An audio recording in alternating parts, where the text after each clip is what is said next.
Existe um provérbio etíope que diz: quando as aranhas se unem, podem amarrar um leão. O que basicamente significa que muito pode ser feito quando se trabalha em conjunto e em prol de um objetivo comum. E hoje vamos apresentar alguns exemplos disso. Sou Dália Langa, bem-vindo ao Ecoáfrica.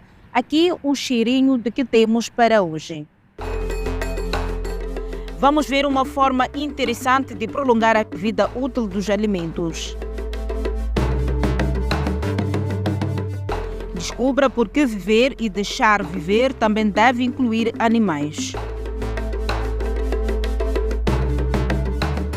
E ainda como a alta tecnologia pode ajudar os golfinhos a evitar redes de pesca. Não há como negar que o nosso mundo está a mudar e a mudar rápido de várias formas.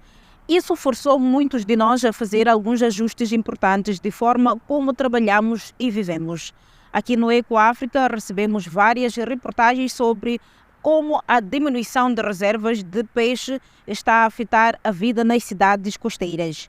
A primeira reportagem leva-nos à Costa do Marfim, onde as mulheres estão a liderar a onda de mudanças. Estas mulheres são produtoras de sal e vão em busca de matéria-prima, a água do mar. Para obter o sal, tradicionalmente, ferviam a água do mar em fogões a lenha até restarem apenas os cristais brancos. Mas a apanha de lenha teve um impacto devastador nas florestas de mangais locais. Entretanto, tudo mudou graças ao apoio da AfriEnvolve, um conjunto de organizações ambientais que ajuda comunidades rurais a viver de forma mais sustentável. Neste caso, as mulheres aprenderam a deixar a água evaporar naturalmente. A princípio achamos um pouco estranho e não acreditávamos que seria possível, mas eu disse aos meus amigos que tínhamos que participar do projeto para ver como seria, e assim fizemos. No dia em que vimos o sal, ficamos muito satisfeitos. Durante muito tempo, a pesca foi a principal atividade desta aldeia, que fica perto do Parque Nacional Azagini. Mas com a escassez gradual de peixe, a nova técnica de obtenção de sal tornou-se uma fonte de rendimento fiável. Também é crucial proteger o ecossistema dos mangais, local de reprodução de peixes e fonte vital de alimentos para as famílias. O projeto AfriEvolve é coordenado por Mario Stano Camelan, que alerta para a necessidade urgente de proteger o Parque Nacional de Azagini. Além disso, as comunidades locais tiveram de aprender a lidar com as mudanças climáticas. Mais lorsque déjà qu'on fait le projet, on s'est rendu compte que quando montamos o projeto, ficou claro que as mulheres deviam estar presentes. Quando as mulheres estão envolvidas, acabam por envolver toda a gente e contam com a ajuda dos maridos e dos filhos. Então, ao envolver as mulheres, estamos a envolver toda a família no projeto. Até agora fazem parte 50 mulheres e cada uma trouxe pelo menos 7 pessoas. Além de salvar os mangais no sul do parque, as invasões de terras no norte foram interrompidas. Uma ferramenta muito bem sucedida nesta causa é a apicultura. As mulheres uniram forças para criar 175 colmeias. As abelhas produzem mais mel quando não são perturbadas e assim deixa-se o habitat intacto. As colmeias ajudam-nos a proteger o parque, porque só vamos à entrada para retirar o mel, sem prejudicar as abelhas ou cortar as árvores. Estes projetos visam tornar as comunidades mais resilientes e empoderadas para enfrentar desafios futuros. Para isso, a AfriEvolve trabalha com associações do Parque Nacional, criadas pelo Gabinete de Parques e Reservas da Costa do Marfim. L'idée qui est derrière, c'est que nous voulons une approche de conservation. Queremos uma abordagem que conserve recursos e capacite as comunidades. Depois da formação e de lhes propor o método, adaptam o método à sua maneira de trabalhar e achamos isso realmente notável. La méthode à leur façon de faire, et ça pour nous c'est vraiment remarquable. A abordagem já está a dar resultado. A pressão sobre o Parque Nacional a sua vital biosfera de mangás e os vastos pântanos diminuiu visivelmente. As comunidades também estão a ganhar confiança. Voici des communautés de femmes, et ça, c'est, comme je l'ai dit, c'est des femmes. Aqui estão comunidades de mulheres, associações de mulheres que lutam pelo apoio econômico e pela sobrevivência e, ao mesmo tempo, conseguem respeitar o ambiente. Os resultados são impressionantes. À medida que as mudanças climáticas e o esgotamento de recursos continuam, as preocupações da comunidade quanto ao futuro não desapareceram totalmente. Mas o projeto AfriVolve mostrou-lhes que podem adaptar-se. Aqui em África, as mulheres são a espinha dorsal da sociedade. E justo ou não, geralmente são as que cuidam da casa e da família, o que inclui preparar as refeições. Muitas pessoas compram frutas e vegetais em mercados de agricultores, mas o problema é que o produto nutritivo estraga-se rapidamente com o calor. Felizmente, em breve, isso poderá ser coisa do passado. Nos arredores de lagos, frutas e legumes são cultivados para os mais de 15 milhões de habitantes. Há muito que não há espaço para isso dentro da cidade. Com o rápido crescimento urbano, é preciso mais tempo para levar os produtos até os clientes. Mas os alimentos devem ser entregues rapidamente, pois faltam instalações de refrigeração em todo o país. Grande parte dos produtos frescos estraga-se antes de poder ser vendida. É algo que frustra Ramota Olaoka desde que abriu o seu negócio há 13 anos. Tentamos vender os produtos antes do final do dia seguinte. Quando está muito sol, tapamos para não estragar. O preço baixa quando já não estão frescos. Ontem vendi estes por quase 10 mil naira, mas tive de baixar para 6 mil. Quando estragam, temos de deitar fora. É um desperdício e perdemos dinheiro.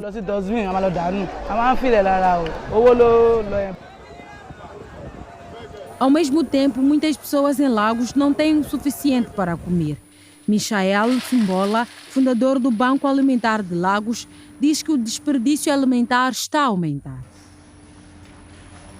Um nigeriano desperdiça cerca de 189 kg de alimentos por ano. Mais de 40% dos alimentos que produzimos perdem-se. O valor dos alimentos desperdiçados anualmente é superior a 750 mil milhões de dólares. A maioria dos agricultores não tem capacidade para armazenar alimentos por muito tempo.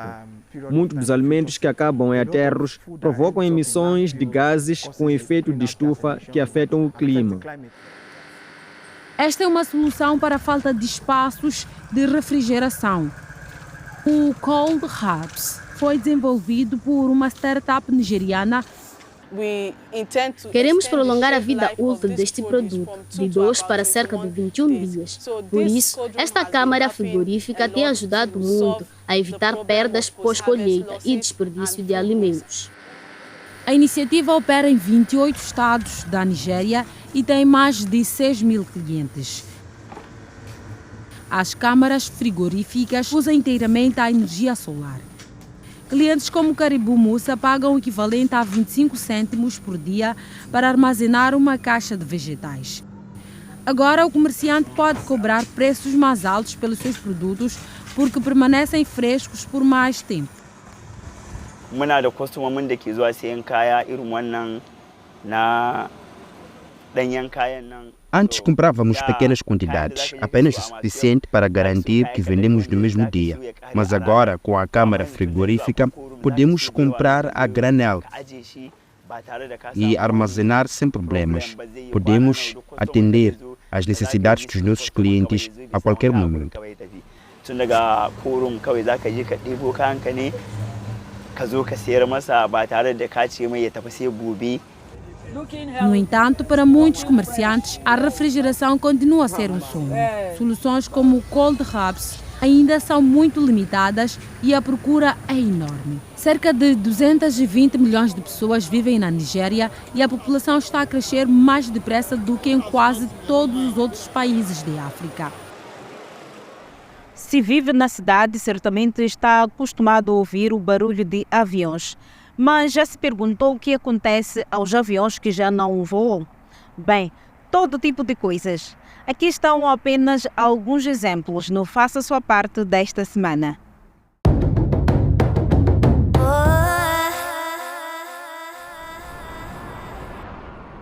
Os aviões antigos acabam normalmente em cemitérios de aviões, como este em Teruel, Espanha.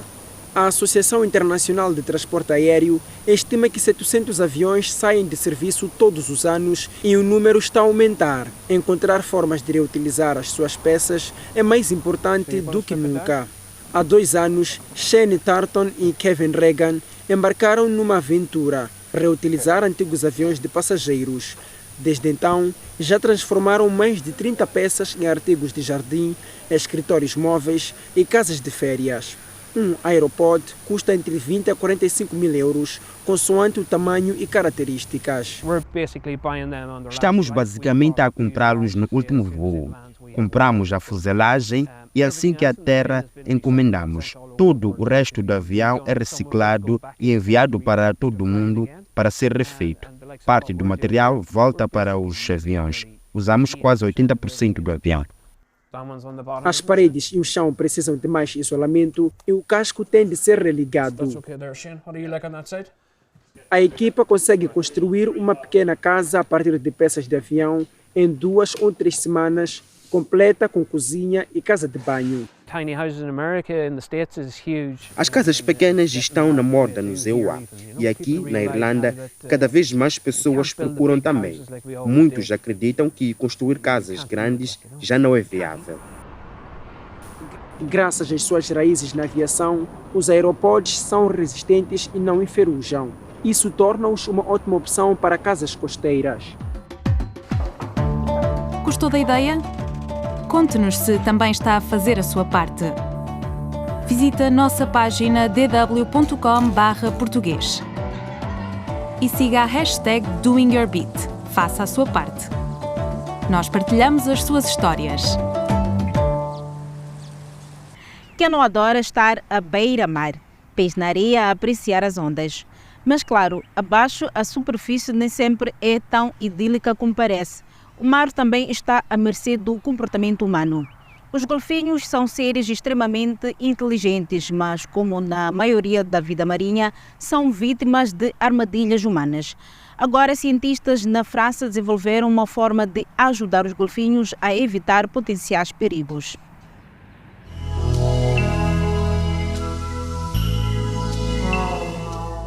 Os golfinhos do Golfo da Biscaia, no oeste da França, adoram brincar.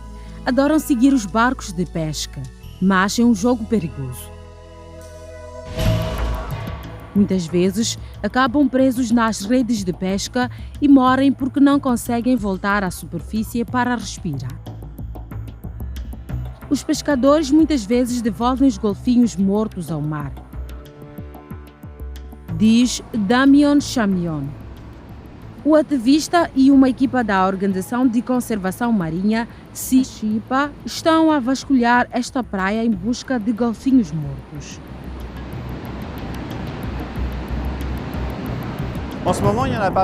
Neste momento, o mar está agitado e o vento e as correntes levam as carraças para a costa. 1 hora depois, encontraram um golfinho na praia. Estas marcas mostram que este golfinho tentou libertar-se de uma rede de pesca.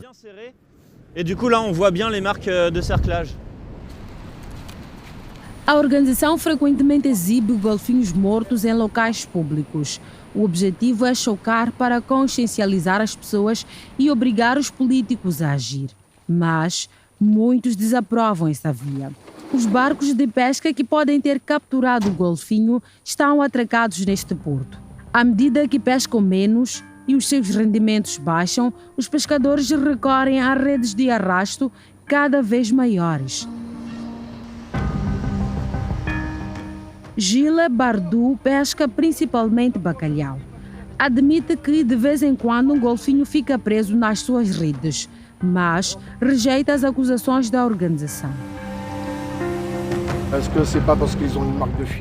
Só porque um golfinho tem algumas marcas de uma rede de pescas, não significa automaticamente que foi isso que o matou. Pode ter morrido de velhice. Nós temos as nossas dúvidas. Suspeitamos que os ativistas estão a colocar os golfinhos mortos na praia para nos culpar.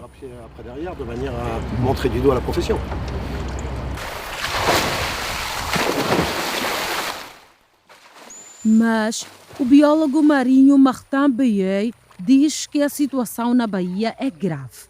Já contou mais de 900 golfinhos mortos encontrados na costa francesa desde o início do ano. É hora de agir. Precisamos de nos sentar e contribuir para a solução. Os pescadores têm de ser capazes de fazer o seu trabalho e os golfinhos precisam ter o seu habitat preservado. O biólogo tem marcado golfinhos com sensores para estudar o seu sentido de orientação.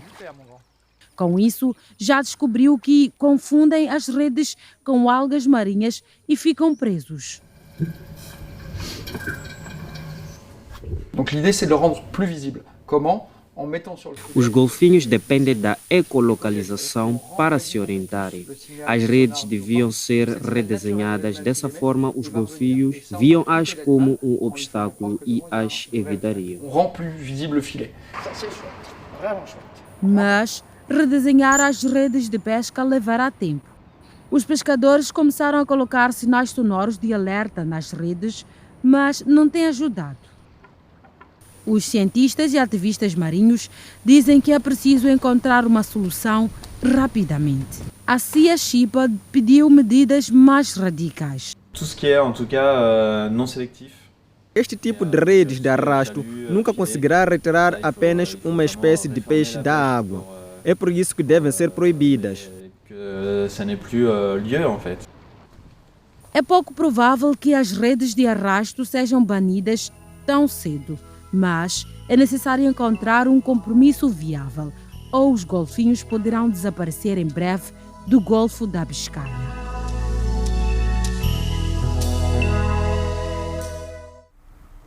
As populações de animais selvagens estão a diminuir a um ritmo alarmante em todo o mundo. Caíram em média 69% em menos de 50 anos. E, infelizmente, muitas delas podem nunca se recuperar. É por isso que os ambientalistas estão a fazer o que podem para informar sobre o papel importante que cada animal desempenha nos ecossistemas. Aqui está um exemplo da Zâmbia.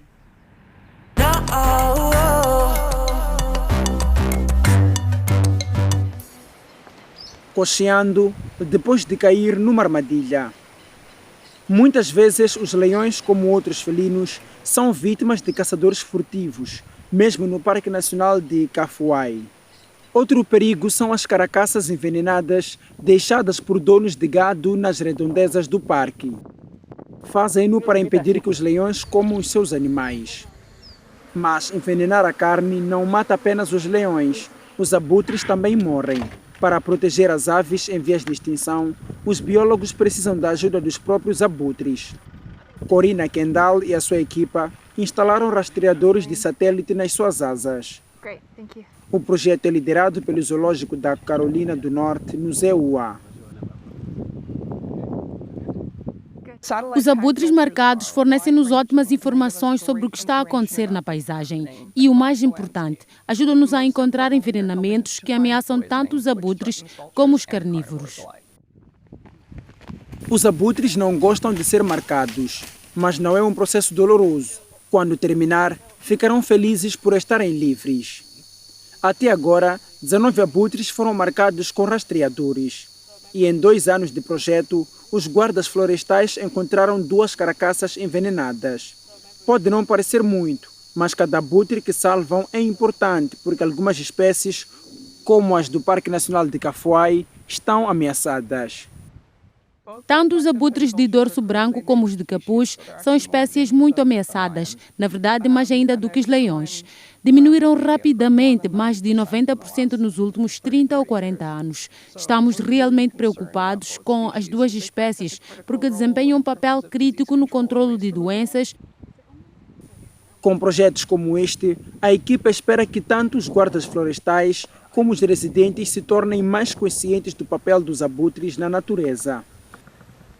Acabar com as carcaças envenenadas seria bom para os leões e outros felinos.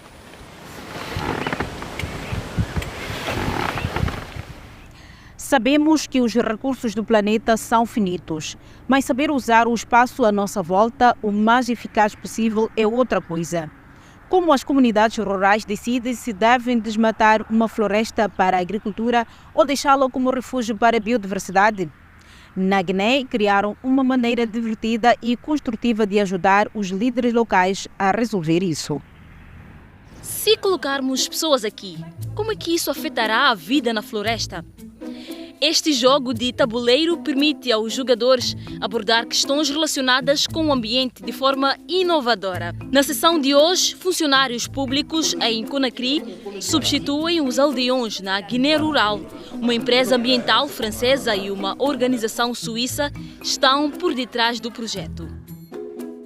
What we want to explore when playing the game is how can we as a village. O que queremos explorar quando jogamos é como podemos, como família e membros da aldeia, moldar o desenvolvimento da nossa paisagem e também como contribuímos para os recursos naturais e para a sua preservação ou para a sua destruição. The natural resources and their preservation or also their destruction. O jogo é parte de uma iniciativa que visa promover uma gestão florestal mais sustentável. Conhecida como a Torre da Água da África Ocidental, por ser na nascente de vários rios, a região montanhosa de Fouta-Jalon está a sofrer o impacto das atividades humanas. Enquanto partes da área são protegidas, a desflorestação continua a ser um problema, tal como a caça furtiva.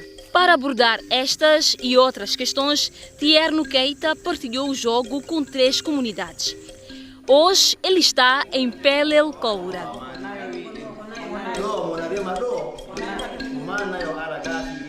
Donc ça c'est le plateau du jeu qui représente le paysage villageois. O tabuleiro do jogo representa a aldeia e os arredores. Cada jogador representa uma família dentro da comunidade. Temos os baldes, os sous, os dialos e a família Perry. Além disso, existe uma floresta com os recursos e vida selvagem. E temos terras em pousio que são típicas de Fouta-Jalon e há também caçadores. Du Fouta et aussi vous avez des jachères. O objetivo central do jogo é determinar formas sustentáveis de gerir os recursos em harmonia com a natureza. Cada ronda representa um ano de colheita. Ao longo de várias rondas, as famílias têm de decidir onde plantar, o que comprar e como investir os recursos. Alfa Diallo pensa que o jogo teve uma influência positiva no pensamento local.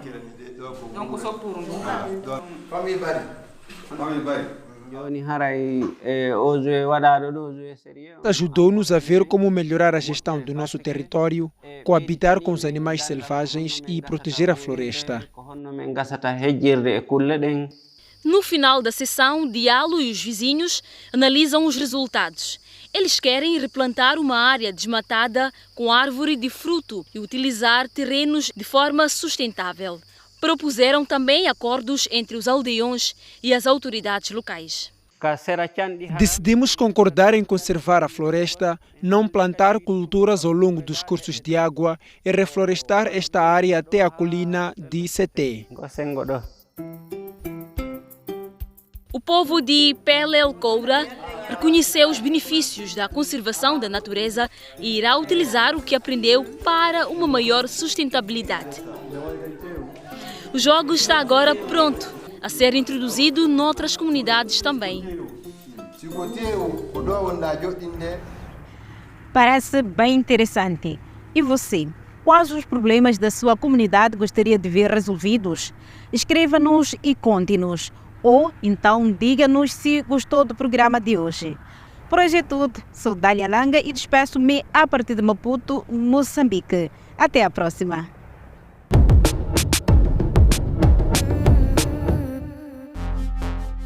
Na próxima semana no Ecoáfrica, vamos a uma região árida e assolada por crises, o Sudão.